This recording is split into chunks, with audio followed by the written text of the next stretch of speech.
selles oma sissejuhatavas osas räägiksin natuke teisest olulisest elemendist, mis on väärteomenetlus. Et siis juhul, kui see kohtumine politseiametnikuga mitte ei lõppenud, vaid nagu jätkab väärteomenetlusega, et siis mis saab sellisel juhul, et siis selles väikses videoloengus nagu sellest juttu ei olnud. Et siis kus nagu jookseb piir, et väärteomenetlus alustatakse siis, kui ametiisikul on siis tekkinud kahtlus, et isik on mingi seaduse rikkunud. Ja sellisel juhul mitte ta ei võika aga kohustatud alustama väärteomenetlust. On see hea või halb? Sellele küsimusele ikka jurist vastab isegi une pealt, et see on hea. See on väga hea, sellepärast et väärteomenetluses on isikul väga palju lisaõigusi. Et õigus kaitsele, õigus mitte anda ütlusi ja nii edasi, et kõik umbes nagu kriminaalmenetluses põhimõtteliselt sama palju. Aga siin on ka teatud momendid, mida võib olla hea teada igaühele, kes sellepärast, et igaühe vastu võib suvalisel momendil väärteomenetlust alustada, kas või siis, kui ta ületab, ma ei tea, sõiduteed tulega või siis, kui on see risk natuke suurem, et kui isik võib olla mõnikord tarvib mingid ained, eks ole, mis politseile tavaliselt ei meeldi, või siis ütlen vastupidi, et meeldivad väga, sellepärast, et see on hea võimalus täita politsei statistikat. Pärast seda videot, mis oli ka Postimehes üleval, et mina saan kuus umbes 2-3 kirja koos protokolliga, kus inimesed küsivad minu käest, et kuidas edasi, mis on nende õigused, mida nad saavad edasi teha.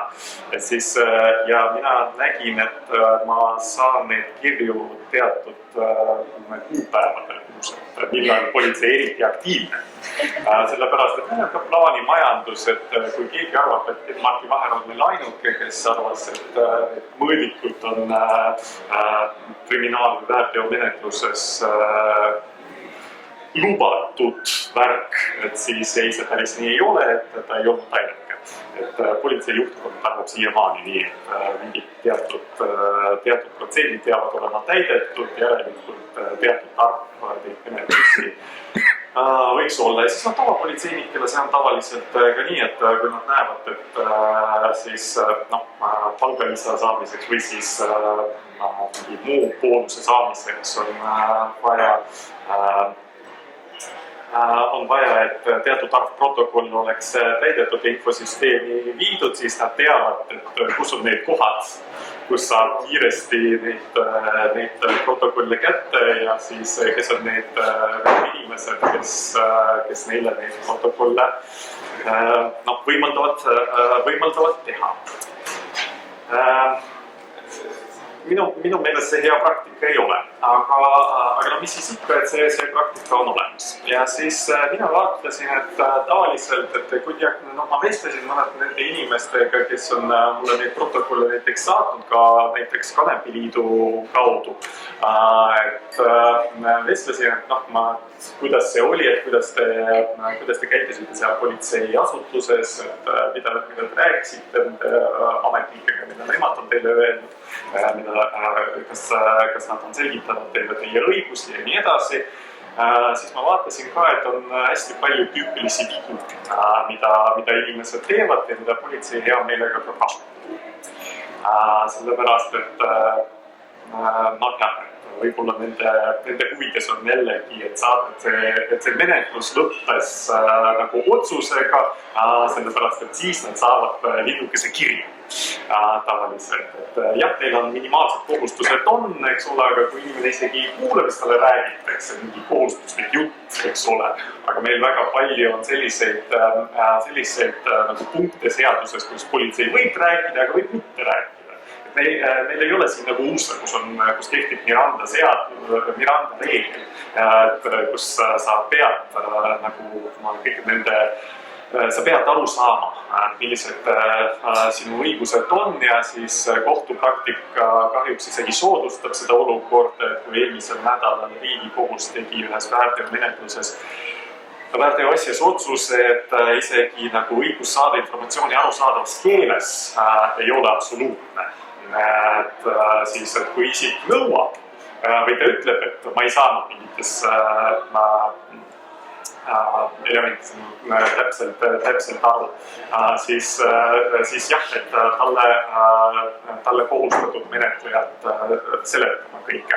Aga kui ta seda menetluse käigus ütlevad, pärast näiteks kohtusaalis jõutakse arusaamale, et tal ei ole piisavalt seletatud kõik need asjad ja see võikski olla nagu mingi menetluse välistav faktor, siis Eesti kohtupraktika järgi ei ole.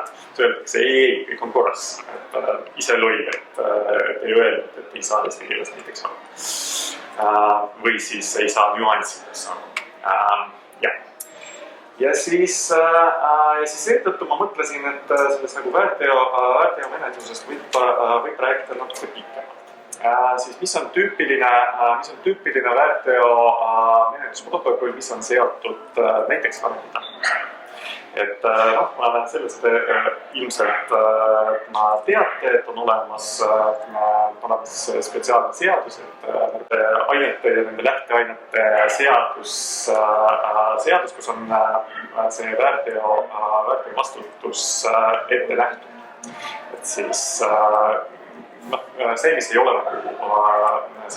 kriminaalvastusega kaetud.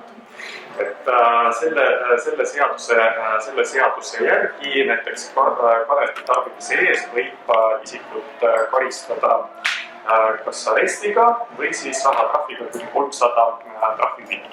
Ainuüksi tarbimise? Ainuüksi tarbimise eest. Ja siis tavaliselt tähendab, kõik need protokollid, mis on siiani näiteks minuni jõudnud selle perioodi jooksul, nad kõik olid tehtud kiirmenetluses. See on, minu meelest, see on viga number 1, et inimesed on nõus kiirmenetlusega. Kiirmenetlus väärteo asjade puhul üks selline nagu kahtlane menetlusviis, ma julgen seda niimoodi öelda. Seda kasutatakse siis või lubatakse kasutada siis, kui on kõik asjaolud, kõik selle süüteo asjaolud on selged. Ja siis on, kus põhimõtteliselt ja kõik on nõus, ka menetlusalune isik on nõus sellega, et jah, ma olen seadusrikkuja, et palun määrake mulle palun karistus, aga olgu ta mulle kerge. Ja siis kiirmenetluse boonus väärteomenetluse puhul seisneb selles, et maksimaalne karistus, mida võidakse kiirmenetluse puhul rakendada, on rahatrahv kuni 200 trahviühikut. Et võrreldes selle sanktsiooniga, mis on kanepi tarbimise eest seadusega ette nähtud, et rahatrahv kuni 300 trahviühikut, tegelikult see vahe ei ole isegi suur. Põhimõtteliselt kiirmenetlus, siin mingit suurt tolku nagu, ma mõtlen menetlusaluse isiku seisukohalt vaadates, siin seda kiirmenetlusega nõus olla väga ei ole. Jah, on olemas risk, et siis kui üldmenetluses asi läheb edasi, siis selle isiku suhtes võib teoreetiliselt ka kohaldada aresti. Kohe ütlen, et kui keegi selle seadussätte alusel hakkab kohaldama aresti, siis palun helistage mulle kas või kell 3 öösel, ma hea meelega tulen kohale kaameraga ja siis sellest võib teha suur lugu tegelikult. Ainuüksi tarvitamisest või ka väikese mõlemad, eks ole, see on üks ja sama koosseis. Et see on, üldse on selles seaduses on ainult kaks väärteomenetluskoosseisu sisaldavat paragrahvi, need on kaunis laiendatud koosseisud. Ja seal nii tarbimine kui ka omamine ja nii edasi. See ei saa ilma omamast või tarvitada. No sa nimed, et sa tarbid kõik ära, mis sul on ja siis jääb politseile vahel. Tähendab, et kui... Siis on raske juba vahele.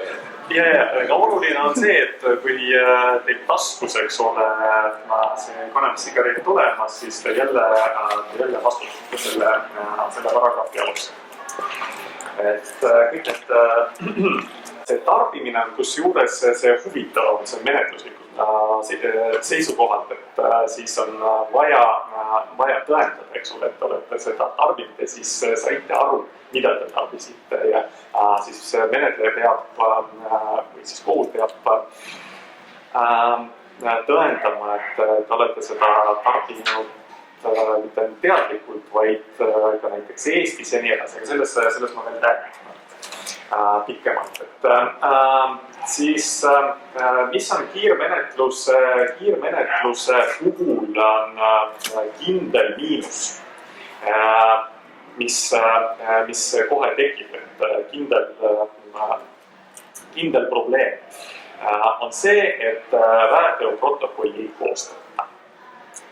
Väärteoprotokoll on väga oluline tõenduselement, kui te pärast lähete kohtusse. Isegi kiirmenetluse puhul te võite kohtuvälise menetleja otsuse pärast kohtus vaidlustada. Aga kui seda väärteoprotokolli ei ole, kui seal ei ole kõik need tõendid ja siis politsei toimingud kirjeldatud, et siis kohtus pärast on väga raske midagi saada. Et okei, jah, karistuse määra puhul võib olla pärast tekib vaidlus. Aga tavaliselt, et näiteks kui sinna kiirmenetluse protokoll, mingi protokoll on olemas, aga see on kiirmenetlusprotokoll ja see on oluline, ta lähtub juba sellest tõsiasjast, et inimene mitte ainult saab aru, et ta seadust rikkunud, vaid ta on sellega nõus, et jaa, seadust rikkunud. Tavaliselt see käib nii, et on olemas see indikaatorvahend, eks ole, millega siis politseinikud tuvastavad, et ilmselt, et isik on mingit keelatud ainet tarbinud ja siis tema käest küsitakse, et kas olete seda teinud ja ta ühe lausega kirjutab sinna kiirmenetluse sisse, et jah, et olen seal eile näiteks ühe selle sigareti suitsetanud ja Eestis on selleks tuvastusvahendiks reeglid pissikood. See on siis, kui isikud toimetatakse selle ekspertiisi. Ilma ekspertiisit on kuidas tuvastada? Mingid kiirtestid. Kiirtestid on olemas, jah, kiirtestid, see on kahtluse, põhimõtteliselt see on nagu alkomeetris puhumine, sellest ka tavaliselt ei piisa, kui näiteks on tegemist kriminaalmenetlusega või siis, kui isik ei ole selle indikaatorvahendi tulemust nõus oma allkirjaga kinnitada.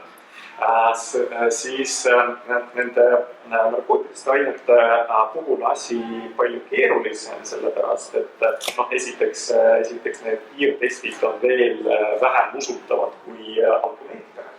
Ja teiseks, et see ekspertiis on palju, kuidas ma nüüd ütlen, palju komplitseeritud, kui siis alkoholi tarbimise puhul.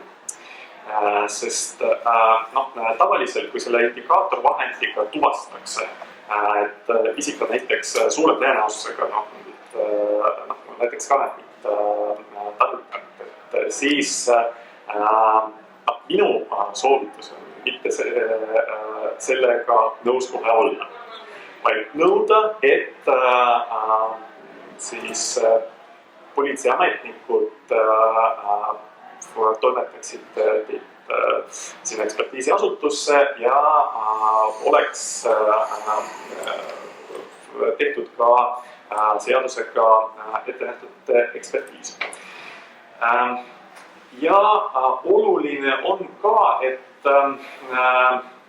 vaadake, et siin on kaks erinevat asja. Kui näiteks te olete roolis ja te olete just põhjustanud mingit avariid, eks ole, siis ja teid ähvardab juba kriminaalmenetlus, siis sellega mingit probleemi ei ole. Kohe nad viiakse sinna ekspertiisiasutusse ja nii edasi, et tehakse kõik need proovid ära, et kui te sellega nõus ei ole, siis pannakse käed raudu, pannakse nagu kateeter sinna sisse, eks ole, siis uriin võetakse välja ja nemad seda teevad, keegi midagi ei piiksu nimelt.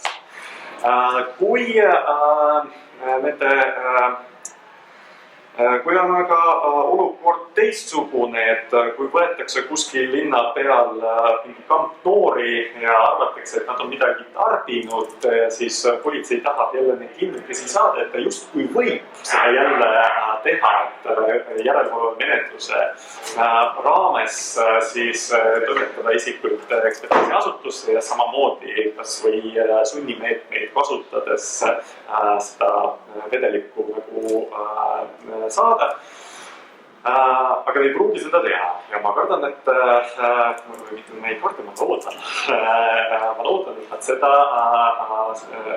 seda reeglina siiski ei tee. Sellepärast, et see asi mitte ainult väga probleemne, vaid ka väga ohtlik inimese jaoks, sest siis pärast, kui äkki siis selle proovi tulemus on negatiivne, siis on nii suur jama majas, et sel vaesel politseinikul on väga raske tõendada ja oma ülemusele, et ta tegutses heas usus ja seaduse piires.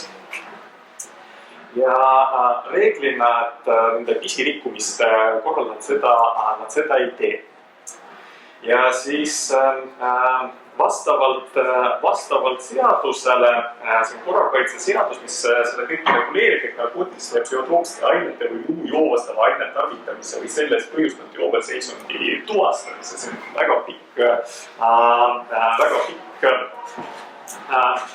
reeglistik, et kuidas saab selle proovi teha, et mida ja millised eeldused kõik peavad olema täidetud enne, kui selle narkoproovi võiks üldse rakendada. Siis korrakaitseorgan peab, see on väga oluline asi siin, et peab kirjeldama isikul esinevaid joobeseisundile viitavaid tunnuseid. Kannab rastapets. Jah, see on väga huvitav moment tegelikult, puhtõiguslikult väga huvitav moment, sellepärast, et Eesti Arstide Liit näiteks ütleb, et isegi mitte iga arst ei saa viitavaid tunnuseid kirjeldada, et näiteks või perearst või kiirabiarst seda Eesti Arstide Liidu seisukohal teha ei saa. Seda saab teha ainult psühhiaater. Et siis valvepsühhiaater peab ütlema, et jaa, kahtlusel on alus ja siis saab selle proovi nõuda. Kui valvepsühhiaater seda teinud ei ole, siis on asi kahtlane, sest on tegelikult nagu kohtumenetluses täiesti põhjus olemas. Ja siis on võimalik ka sellele hinnangut anda, et kas politseil oli üldse õigus nõuda selle proovi tegemist või ei olnud. Ma hea meelega vaataksin, et mis saab siis, kui just selle õigusliku küsimusega asi jõuab kunagi Riigikohtu kriminaalkolleegiumi. Siiamaani ta jõudnud ei ole. Ja arvestades, et kriminaalkolleegiumi nõunik professor Sootak on mitu korda viidanud sellele, et meil on vaja ka kohtupraktikas natuke selliseid soodsamaid lahendeid saada juurde selleks, et selles kriminaalpoliitika muutmises nagu minna edasi. ma väga loodan, et keegi kunagi sellise kingituse ka teeb meile kõigile.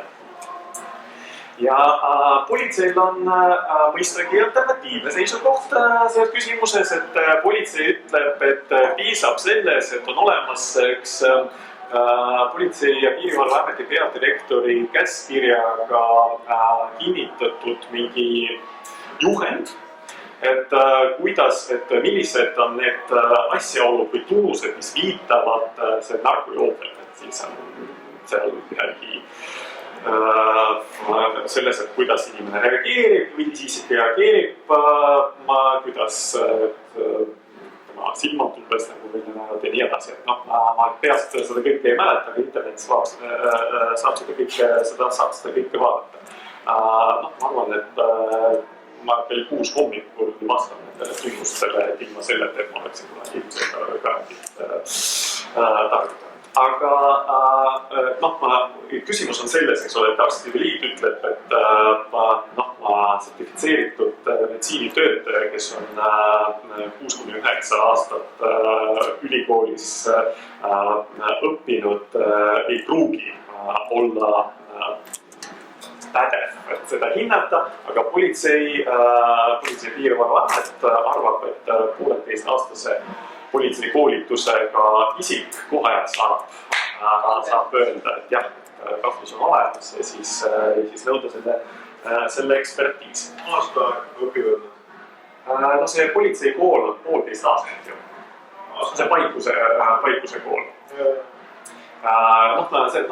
Selleks on patrullpolitsei, saab mitte menetlejaks, aga patrullpolitsei.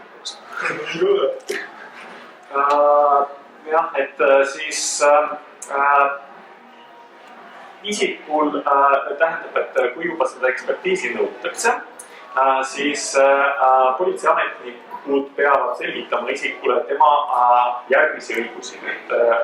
Õigusi siin ka väga palju, aga oluline on see, et on olemas õigus tutvuda riikliku järelevalve meetme protokolliga ning teha meetmete tingimuste, käigu ja tulemuste ning protokolli kohta avaldusi, mis protokollitakse. Vot see on, miks ma seda rõhutan ja selle sätte teile praegu lugesin, sellepärast, et iga sammu tuleb protokollida. Et kindlasti kõik need protokollid on need vabatahtlikud. Politsei kindlasti ei ole huvitatud, et need protokolli üldse koostama hakata. Et ütlevad, et pole vaja. Teil on õigus juhul, kui teid kuhugi viiakse, siis kohustus nõuda iga sammu protokollis. Üks selline puhtinimlik soovitus. Et tavaliselt, kui ma küsin, et inimeste käest, kes on seda kõike läbi elanud, et mida te olete seal teinud ja kuidas reageerinud, siis öeldakse, et kõigepealt nagu sõimasin neid täis. Rääkisin, et meil on siin nagu politseiriik ja nii edasi ja siis nemad olid kõik rahulikud nagu elevandid ja siis ka vähemalt mina ütlesin neile, et kuidas asi käib. Kas sa oled seal midagi salvestanud, videole või siis kas sa üldse isegi, kas või mäletad seda, et kes neid politseiametnikud, kes sinuga tegelikult ei? See on absoluutselt vale käitumine. Et politseiametnikud, et neil on natuke selline, nad on natuke rikutud inimesed, et see on nende jaoks, et kui neid sõimatakse, nende peale karjutakse ja siis selline ebaadekvaatne, eks ole, see käitumine, nad on sellega harjunud. See on iga päev neil, see on nende igapäevane kogemus, et ei ole neid selliseid tööpäevi olnud, kus nad ei ole sellega kokku puutunud. Siis see on nende jaoks täiesti oodatud käitumine. Aga siis, kui inimene istub ja kirjutab erinevaid märkusi protokollidesse ja siis nõuab lisaprotokolli, nõuab, et iga samm oleks protokollitud või siis salvestab midagi videole näiteks. Või siis, kui ei ole sellist võimalust, siis vähemalt nõuab, et tal oleks paber ja pliiats ja kirjutab, et näiteks, et meil kell 23.19 saabus menetleja nimi, perekonnanimi ja siis esitas mulle selliseid küsimusi, mida tekitada selliseid ja selliseid ettepanekuid või siis nõudnud seda, siis selleks nad tavaliselt valmis ei ole. Ja siis nad saavad aru, et midagi on viltu. Ja siis võib-olla käituvad natuke korrektsemalt. Siis teil on õigus esitada vaie korrakaitseorgani juhile või kaebus halduskohtule. Kuni te halduskohtuni jõuate, siis vähemalt üks kaebus kirjutada, et ilma psühhiaatri arvamuseta teid sunnitakse anda uriiniproovi. See on juba oluline ja vajalik samm, mida võiks teha. Ja siis viimane moment, kus ma jälle puhtinimlik soovitus, eks ole, siis et viimane samm kuni selleni te võite ja siis teie huvides on vaidlustada kõik need toimingud, et siis kui teile selgitatakse, et teie suhtes võidakse kasutada vahetut sundi nii kaua, kuni siis see eesmärk täidetud, ehk siis see proov võetud. Sellepärast, et siis tõepoolest tehakse see üsna valg ja ohtlik protseduur, mis arstide hinnangul peaaegu alati lõpeb mingi infektsiooni tekkimisega. Sellepärast, et arstide liit oli üldse vastu, et neid sunniviisilisi ekspertiisi teha. Et nende ettepanek oli, et kui isik näiteks keeldub, siis paneme kirja, et ta keeldus ja kohus võib pärast arvestada, et ju siis suure tõenäosusega ta oli joobes. Aga siis mitte kasutada neid sunniviisilisi ekspertiise, sellepärast, et nemad on oht. Need siiamaani kasutatakse, Eestis vähemalt. Ja siis isegi ekspertiisi asutuses, et kui isikut juba toimetakse ekspertiisi asutusse, isegi seal talle ametnikud peavad veel kord selgitama, et isikul on õigus vabatahtlikult anda selle proovi. Siis kõigepealt protokollida seda, et sellega nõus ei ole, et see vabatahtlik proovi andmine on teie õiguste rikkumine. Ja siis pärast seda, kui teile öeldakse, et kui te siiski keeldute, et võidakse teie vastu kasutada vahetusundi, siis öeldakse, et jah, okei, siis ma vissin seda proovivahendisse. Aga need protokollid on vaja seda selleks, et pärast oleks võimalik vaidlustada, et kas üldse selle toimingu läbiviimine oli seaduslik või mitte. See on hästi oluline. Kui juba kõik need asjad tehtud ja menetlus alustatud ja positiivne see uriiniproov olemas, mis viitab sellele, et isik on joobeseisundis selle proovi tegemise ajal, siis kindlasti alustatakse väärteomenetlus sellesama paragrahvi alusel, mille koosseis siis keelab tarbida narkootilisi aineid. Mitte joobeseisund ei ole keelatud, vaid keelatud on tarbida aineid. Ehk siis selle väärteomenetluse raames on vaja tõendada, et isik on selle narkootilise aine tarbinud. Kuidas seda tavaliselt tõendatakse? ikka nende kiirmenetluse protokollidega, kus isik omakäeliselt kirjutab, jaa, olen seda teinud. Miks ta seda tavaliselt teeb? Sellepärast talle öeldakse, et siis on kiirmenetlus, kiiresti saad oma väikse trahvi ja siis oled vaba. Ei ole nii. Ei ole nii, et kui üldmenetluses asi läheb edasi, siis suure tõenäosusega meil on väga raske tõendada. Juhul, kui nad ei olnud nagu selle asja juures, kui isik on näiteks kanepit suitsetanud, on väga raske tõendada, et ta on selle narkootilise aine tarbinud.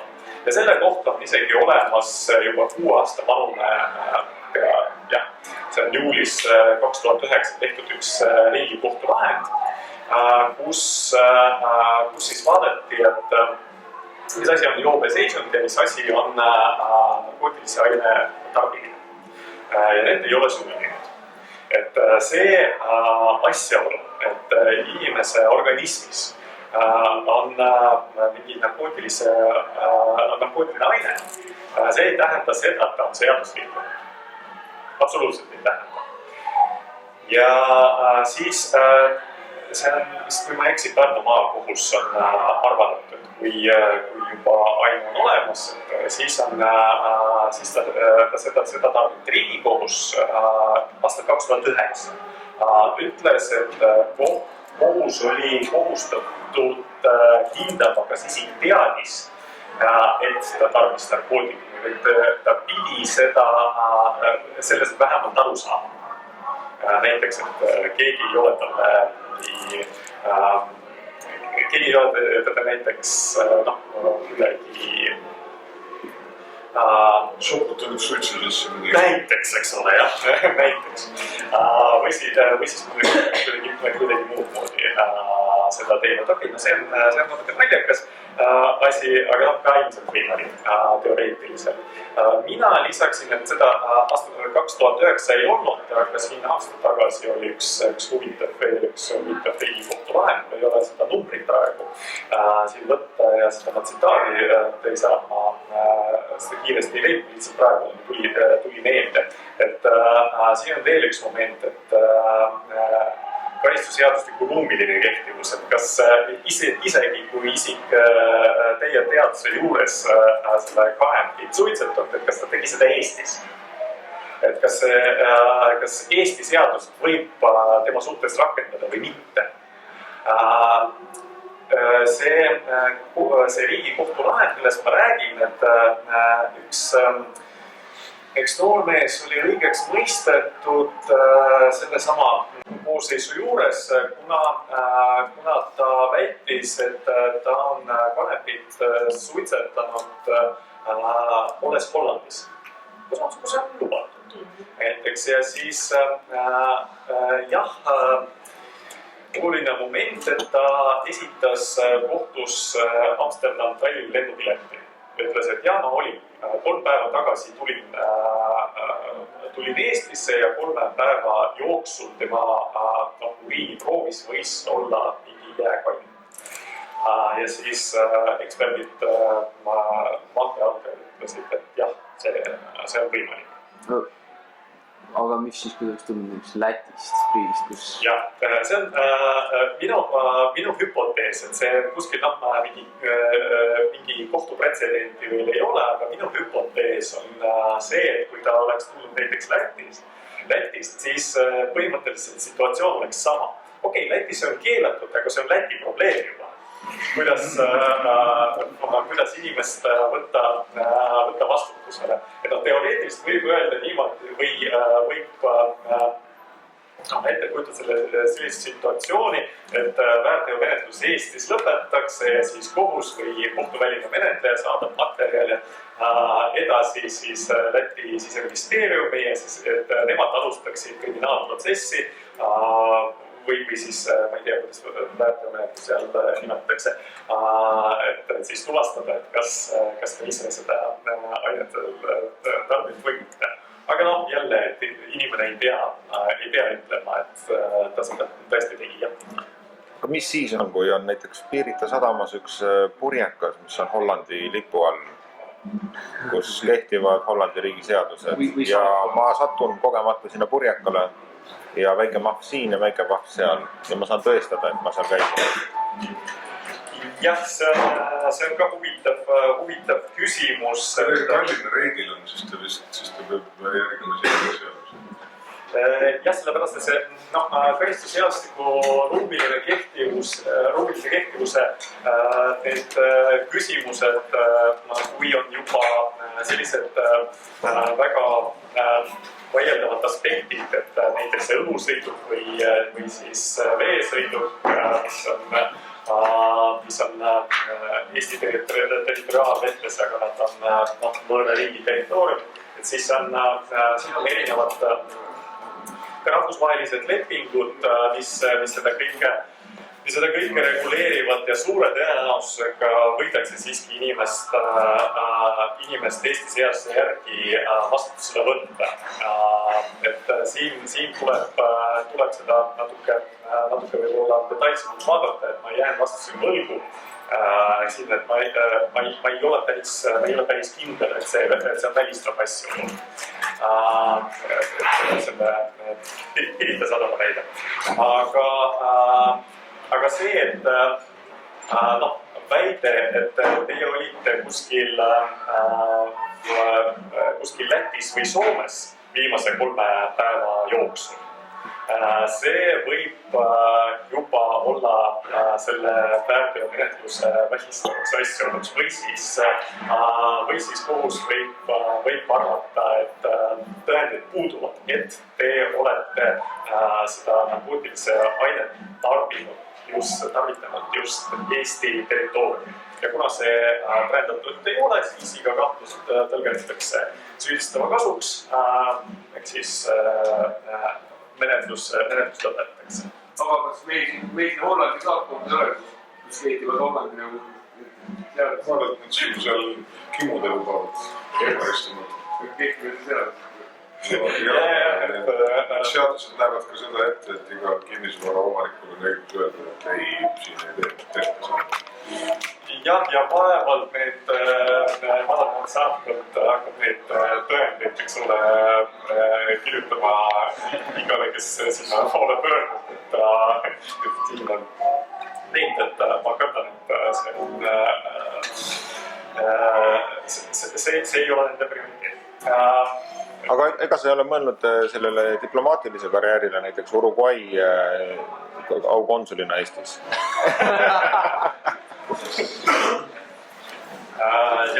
Et seda tuleb rääkida kuninga kantseleiga või siis välisministeeriumiga, et kas nad on nõus teha nagu aukonsuliks just selleks, et nad saaksid siis sellise praktikat nagu Eestis rakendada. Mina kardan jah, et mitte võib-olla praegu. Jah, aga jällegi, et väide, et saage minust õigesti aru, ega see soovitus ei ole valetada, eks ole, menetleja juures või siis kohtunik. Aga lihtsalt ma pööran teie tähelepanu, et kui on väide olemas, et te olete näiteks kuskil välismaal olnud viimase 3 päeva jooksul, siis see suure tõenäosusega põhjustab väga suuri probleeme süüdistajale, et kohtus teie süüdtajana. See 3 päeva on kiiruse raiu, metaboliidid võivad püsida uriinis kui muu aeg seda. Ei, kivisse rajat see ei ole, et mina olen ainult ühes kohtuotsuselt seda lugenud, et kui leidub ekspert, kes on nõus tulla kohtusaali ja öelda, et jah, põhimõtteliselt võivad kuu aega seal olla ja siis täitsa võimalik on, et teaduslikult see tõendatud, et on olemas tõenäosus, et isik seda kuu aega tagasi tarbinud kuskil, eks ole, siis ja kui kohus oma sisseveendumuste järgi ka jõuab järeldusele, et see on täiesti võimalik, et tekib see nagu kahtlus, siis pole probleemi. Aga see 3 päeva, see on, mida mina olen näinud ja lugenud, aga võib-olla siis, et kui tuleb mingi teine pretsedent, siis on see ju ainult hea.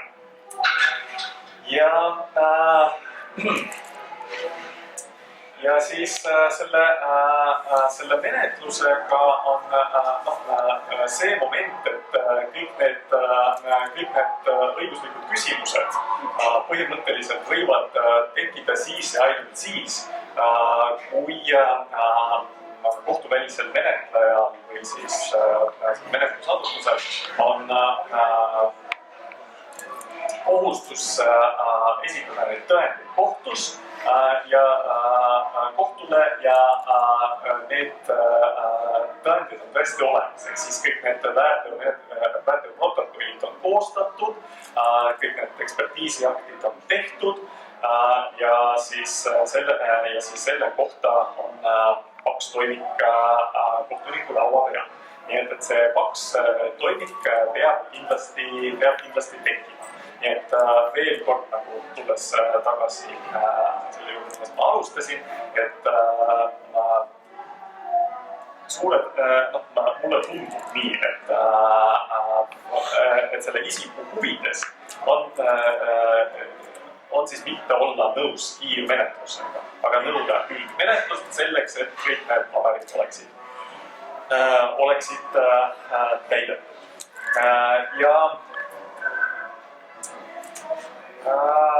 Rohkem ma arvan, et ma selle väärteomenetluse kohta mingit pikki loengut teile praegu pidama ei hakka. Ma hea meelega vastaksin teie küsimustele. Lõpetuseks ma ainult ütlen selle väärteomenetluse kohta seda, et kui asi jõuab kohtusse, isegi kui maakohtus, tähendab, et kui kohtuväliselt tehakse otsus kas üldkorras või kiirmenetluse korras, ükskõik kuidas, teil on õigus vaidlustada seda maakohtus. See on tasuta. Riigilõivu ei ole. Väärteomenetluses, kriminaalmenetluses riigilõivu ei ole. Siis igal juhul ma saab seda teha. Lihtsalt kirjutades avalduse, mina ei ole sellega nõus. Väga oluline aspekt väärteomenetluse puhul, mis on, see ei ole sama, mis kriminaalmenetlus. Et väärteo asja arutamine kohtus algab alati algusest peale. Et siis kõik need tõendite väärtuste hindamine kohtus toimub nullist. Et siis kõik see, mis on tehtud nagu kohtuvälise menetleja pool, selles ei ole absoluutselt mingit tähendust. Et kõik tähendid võetakse uuesti ja kontrollitakse juba kohtuniku poolt. Ja selles ei ole mingit suurt ohtu, et võidakse määrata rangemat karistuse, suure tõenäosusega mitte. Aga ütleme niimoodi, et politsei teeb sul kiirmenetluse 50 eurot lõpuks kohtusele, sa pead mingi advokaadi, see on nii kohutavalt kallis, kui sa lõpuks isegi ei tõsteta ja me oleme ikka 50 eurot trahvis, siis maksab neid kohtukulusid nagu hullu. Jah, see on kindlasti, see oht on kindlasti olemas. Maakohtus advokaadi olemasolu ei ole kohustuslik. Mõistlik oleks loomulikult, aga isegi kohtuvälise menetluse puhul oleks nagu mõistlik, et kaitse oleks juures. Aga kohtumenetluses ka kindlasti. Aga maakohtus põhimõtteliselt advokaadi olemasolu vajalik ei ole ja siis kohtunik ka hindab, et kui ta näeb mingisuguseid vigu selle kohtuvälise menetleja tegevuse juures ja kui ta näeb seal juba need väärteomenetluse välistavaid asjaolusid, siis ta võib ka ise kõik seda lõpetada, et see, okei, kohtunikud ei ole teie advokaadid, aga siiski see on täiendav võimalus, kuidas sellest vastutusest vabaneda, sellepärast et veel üks institutsioon, kes kontrollib. kes kontrollib seda ja siis maakohtu otsuseid loomulikult on võimalik vaidlustada.